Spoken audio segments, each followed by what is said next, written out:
I will begin this presentation by viewing my personal self-reflection of both Task 1 and Task 2, which have since been completed. Initially, both tasks seemed extremely daunting, since it was my first practical experience conducting a cultural and heritage impact assessment and report for effluent design in which I had to make recommendations and support that by literature review. This feeling was then heightened when realizing the recommended page limit was at 20 pages per assignment task.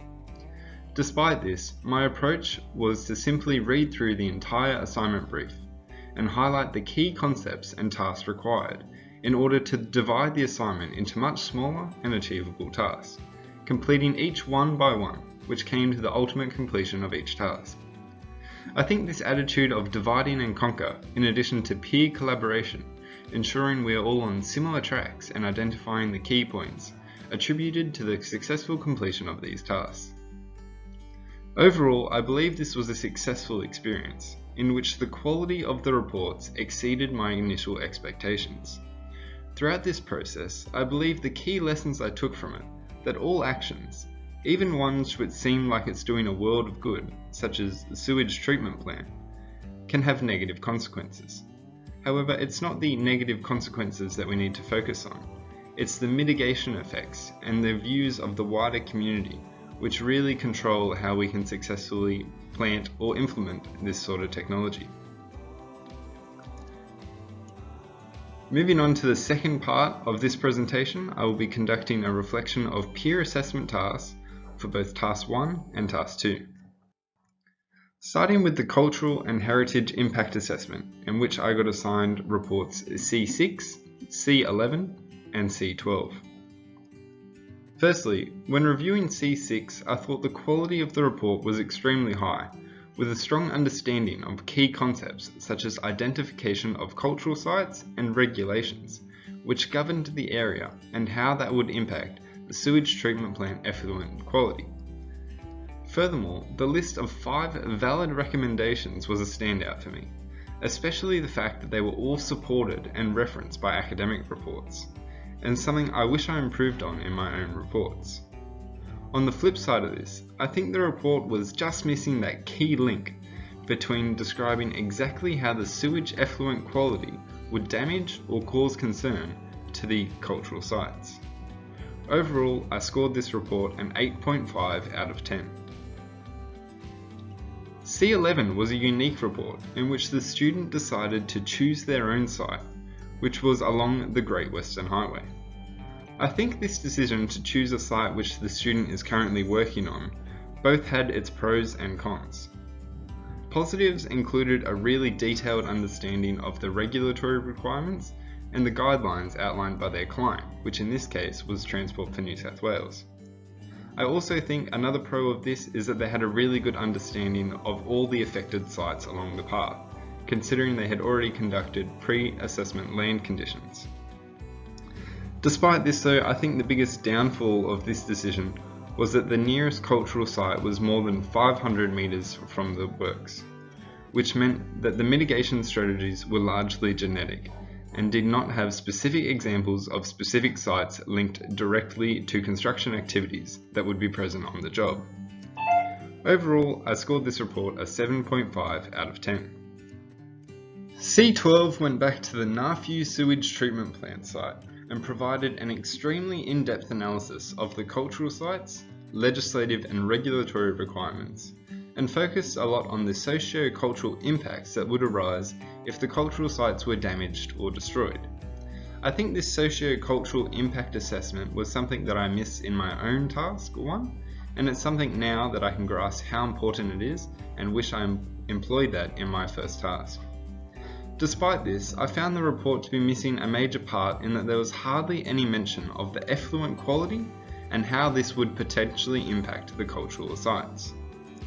Furthermore, the recommendations made were largely unsupported, and there was no analysis of uncertainties or limitations, and consequently I scored this report a 7 out of 10. When comparing the 3 reports, I think the key point of similarity lies in the analysis of the legislative and regulatory requirements, which I think all 3 reports did a great job of understanding exactly what would be required or acceptable. On the other hand, I think the supported recommendations by C6 definitely distinguished itself from other reports, which provided a more generic or unsupported recommendations, and consequently I gave the highest rating to. Moving on to the next section, which was a reflection of the peer reports regarding Task 2, Effluent Design. In this case, I was assigned E5, E8, and E20 reports. Starting with E5, which I thought was a really well-structured and all-round high-quality report. In particular, I favoured how the student analysed the nitrogen cycle and explained the process of crop uptake, which I think is really important for the reader. In addition, this is something I didn't do in my Task 2, and now reflecting back is something that I really wish I included. Furthermore, this report gave detailed analysis into the methodology and data selection parameters, in addition to choosing 2 crops as the recommended output and explaining in which circumstances each one would be used. The only improvements I would suggest for this report would be to clarify on the limitations and uncertainties and include visual cues to make it easier for the reader. Overall, I scored this report an 8 out of 10. Moving on to E8, which similarly had very detailed introduction, methodology, and parameter selection, with the inclusion of some tables to make it easier to read. Despite this, I think the executive summary, conclusion, and identification of limitations were extremely brief in this report, as well as there being no mention of any limiting hydraulic loading factor other than in the appendix, which in my opinion plays a big role and should be included in the main body of the report. Consequently, I scored this report a 6 out of 10. On the other hand, E20 focused on the soil salinity of the effectiveness of effluent design, which I think is another concept which is good to grasp and something I could include in my own report to strengthen it. Despite the report having a decent structure and detailed analysis on how each component would be calculated, there was no section regarding results at all. The report went straight from the methodology to the final field area and storage volume required for the recommended crop selection. Furthermore, the report provided a very minimal list of limitations and uncertainties, and provided no comment or explanation on the recommended crop only having a 6-month operational period. Consequently, I scored the report a 5 out of 10.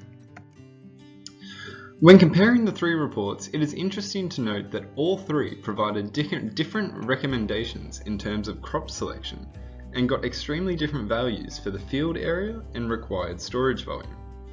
2 of the reports additionally recommended pre-treatment processes to positively skew results.